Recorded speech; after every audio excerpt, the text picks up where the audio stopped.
Kali ini, Pichel akan bahas sebuah laptop baru dari Lenovo yang sudah memiliki prosesor dari AMD, yaitu generasi Zen kedua, dan dijamin bisa jadi investasi bagus, terutama di masa sekarang ini. Seperti apa detailnya? Let's check it out!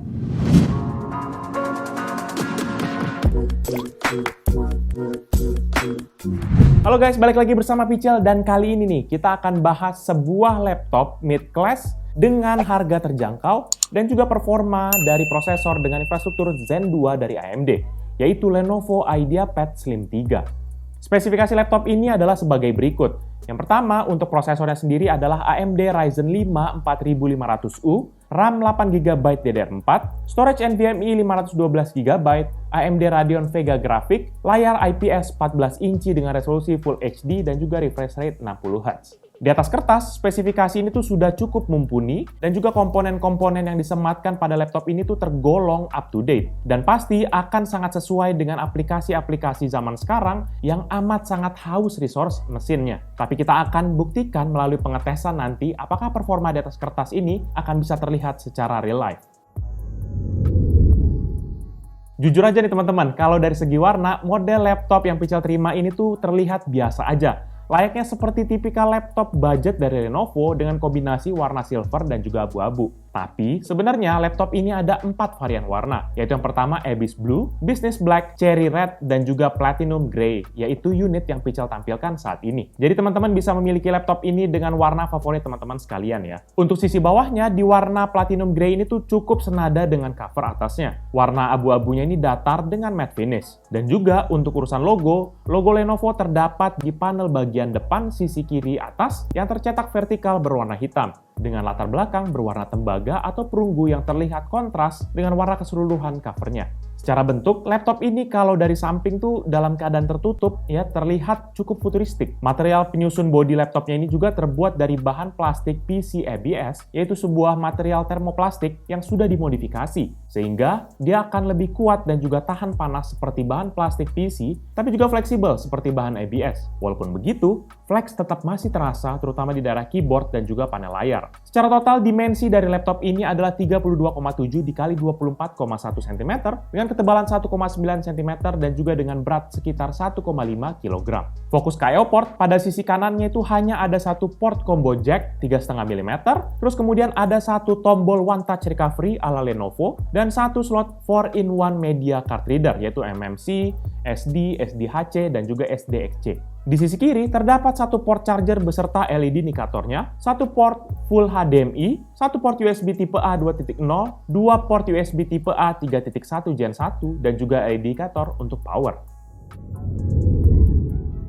Layar pada laptop ini tuh berukuran 14 inci dengan resolusi Full HD atau 1920x1080 dengan coating anti-glare dan juga panel WVA, yaitu adalah Wide Viewing Angle Display. Sehingga kita bisa melihat layar dari beberapa angle tanpa adanya distorsi warna. Tingkat kecerahan layar maksimal berada di level cukup dengan 250 nits. Sekedar komparasi buat teman-teman sekalian bahwa rata-rata laptop mid atau low itu tuh berada di range 200 hingga 300 nits.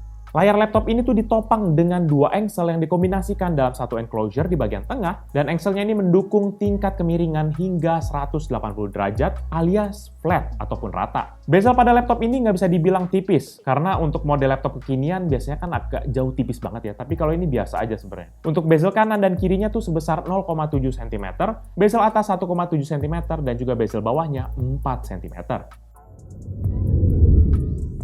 Untuk urusan input, keyboard ini memiliki switch chiclet yang memang memiliki travel distance yang cukup jauh dan juga memang berasa lebih nyaman. Feedbacknya berasa banget saat mengetik dan juga secara ukuran cukup ergonomis sehingga enak untuk dipakai ngetik. Sekedar catatan bahwa keyboard ini belum dilengkapi dengan backlight. Beralih ke touchpad dengan bahan Mylar dan juga ukuran 10,5 x 7 cm, touchpad dari IdeaPad Slim 3 ini tidak memiliki tombol fisik yang terlihat untuk klik kiri dan juga klik kanannya. Untuk urusan smart gesture ini juga sudah disupport ya untuk laptop ini, sehingga kita bisa langsung drag kiri, drag kanan, menggunakan 2 hingga 3 jari.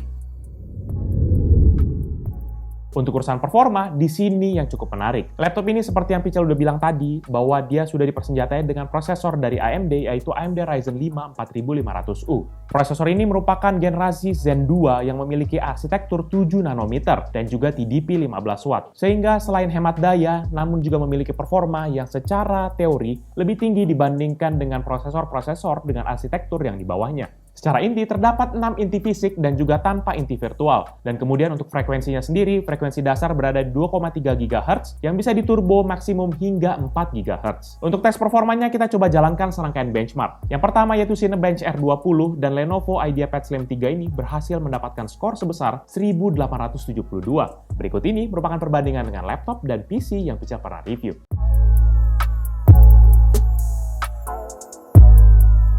Selanjutnya, Pichel jalankan rendering tes BMW di aplikasi Blender, dan hasilnya laptop ini dapat menyelesaikan satu frame dalam waktu 8 menit 22 detik. Berikut ini merupakan perbandingan dengan laptop dan PC yang Pichel pernah review.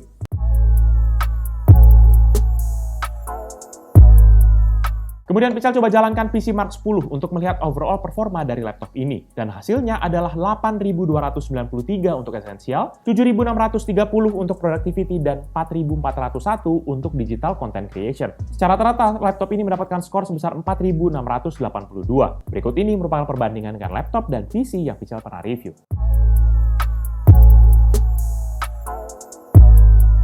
Untuk urusan grafik, laptop ini memiliki hanya satu GPU integrated, yaitu AMD Radeon Vega Graphics, yang memiliki dedicated RAM sebesar 512 MB.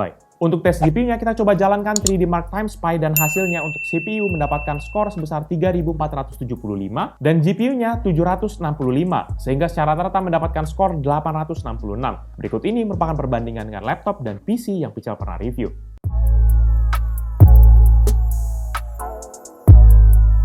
Selanjutnya, kita langsung tes mempergunakan serangkaian game seperti biasa. Yang pertama yaitu GTA 5 dengan resolusi Full HD dan juga setting very high, maka bisa mendapatkan rata-rata frame rate 24,4 dengan maksimum 32,2 dan minimum 18,5 FPS. Yang kedua yaitu FIFA 19 dengan resolusi Full HD dan juga setting high, maka bisa mendapatkan rata-rata frame rate 30,9 dengan maksimum 39,8 dan minimum 2,9 FPS. Selanjutnya yaitu game PUBG Lite dengan resolusi Full HD dan juga setting ultra, maka bisa mendapatkan rata-rata frame rate 33,7 dengan maksimum 36,5 dan juga minimum 29,7 FPS. Selanjutnya itu Need for Speed Heat dengan resolusi Full HD dan juga setting high, maka bisa mendapatkan rata-rata frame rate 12 dengan maksimum 13,9 dan minimum 9,3 FPS. Selanjutnya yaitu The Rise of the Tomb Raider dengan resolusi Full HD dan juga setting medium, maka bisa mendapatkan rata-rata frame rate yaitu 21,8 dengan maksimum 31,5 dan minimum 15,8 FPS. Selanjutnya yaitu The Witcher 3 Wild Hunt dengan resolusi Full HD dan juga setting high, maka bisa mendapatkan rata-rata frame rate yaitu 21,8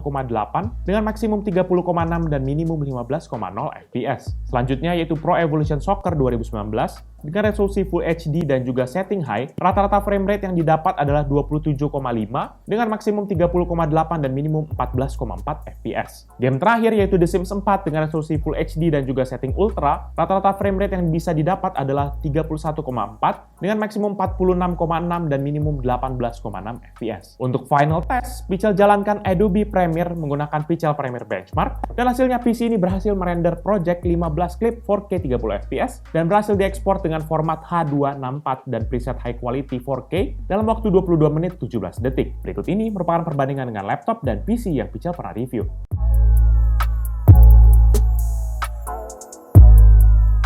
Secara umum, laptop ini bisa menjalankan beberapa game dengan playable frame rate. Walaupun kalau misalnya kita mau nyaman, tetap harus menurunkan beberapa setting. Baik itu setting resolusi ataupun setting dalam detail grafiknya. Kalau dilihat dari sini sih sebenarnya masalah utamanya tuh ada di dalam GPU-nya sendiri yang masih integrated sehingga menjadi bottleneck dalam menjalankan akan beberapa game. Namun kalau misalnya kita mau berfokus pada CPU performance-nya aja seperti editing, maka jelas ini memiliki kemampuan yang boleh diadu dengan prosesor-prosesor sejenisnya. Untuk audio, suara yang dihasilkan dari laptop ini berasal dari dua buah speaker di bawah laptop yang masing-masing memiliki daya 1,5 watt. Speaker ini sendiri memiliki spesifikasi Dolby Audio, namun ketika kita coba tes audionya, dengan volume maksimalnya tuh hanya bisa menghasilkan sekitar 60 dengan maksimal yaitu 68 desibel. Berikut ini merupakan contoh hasil audio dari Lenovo IdeaPad Slim 3.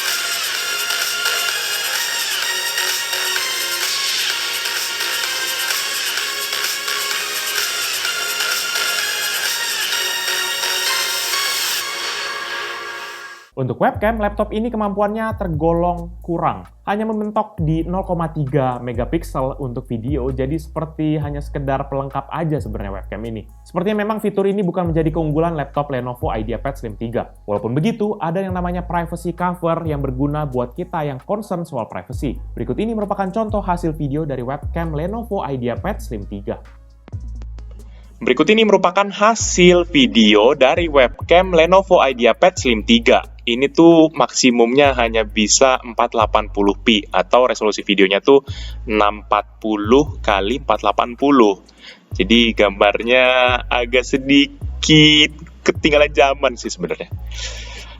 Gimana ya? Rata-rata kan udah pada HD. Ya tapi biar kalian menilai sendiri deh. Untuk baterai, Lenovo IdeaPad Slim 3 ini memiliki baterai berjenis lithium polymer sebesar 35.000 mWh. Dan baterai ini sendiri integrated alias tertanam di dalam laptopnya, sehingga kita harus buka panel bawahnya untuk bisa kita akses baterainya. Kemampuan baterainya untuk gaming tergolong cukup sebentar, karena dengan full load dan juga maximum brightness, dia hanya bisa bertahan sekitar 1 jam 12 menit. Dan jika kita gunakan untuk pemakaian standar seperti browsing, nonton YouTube gitu ya, dengan medium brightness, maka bisa mencapai 5 hingga 6 jam. Secara durasi memang ini sedikit di bawah dari modelnya yang Ryzen 3. Baterai ini memerlukan waktu sekitar 2 jam lebih sedikit untuk melakukan pengisian daya dari kosong hingga penuh, asalkan laptop dalam keadaan mati atau tidak sedang kita gunakan. Untuk kemampuan upgrade hardware-nya, buat laptop ini opsi yang diberikan tergolong oke. Untuk bagian memori, sudah ada tertanam memori DDR4 sebesar 4GB, dan pada unit yang Pichel terima sudah ditambah dengan satu keping SODIMM DDR4 4GB. Secondary memori ini tuh bisa di-upgrade hingga 16GB, sehingga total memorinya menjadi 20GB. Pada sisi storage, sudah terpasang NVMe M2 sebesar 512GB yang bisa di-upgrade sesuai dengan kebutuhan teman-teman sekalian. Tapi kalau storage yang digunakan sudah mepet, masih ada satu slot lagi untuk hard disk ataupun SSD yang ukuran 2,5 inci. Overall, menurut pendapat pribadi Pichel, laptop ini merupakan sebuah laptop yang cukup terjangkau dan juga secara performa cukup mumpuni dan layak banget untuk kita jadikan sebagai daily driver teman-teman sekalian. Teman-teman bisa pakai untuk main game dengan setting menengah pada laptop ini, atau mungkin buat kita yang fokus kepada editing bisa juga. Untuk editing foto, editing video, ataupun mungkin untuk membantu teman-teman dalam urusan 3D seperti AutoCAD, 3D Max, Blender, SketchUp, ataupun aplikasi-aplikasi 3D lainnya.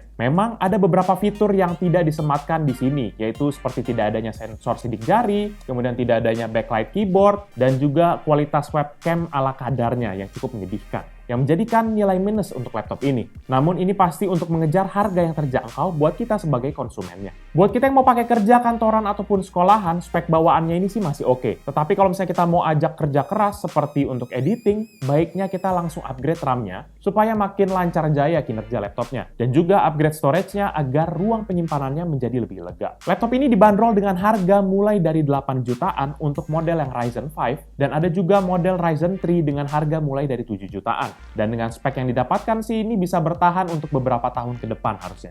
Jadi paling itu aja review dari Pichel kali ini terkait dengan laptop Lenovo IdeaPad Slim 3.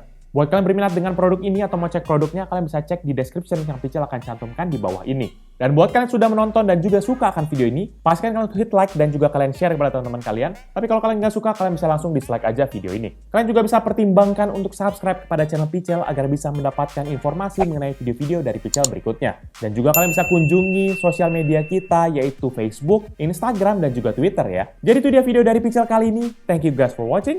I'll see you in the next video. Bye-bye!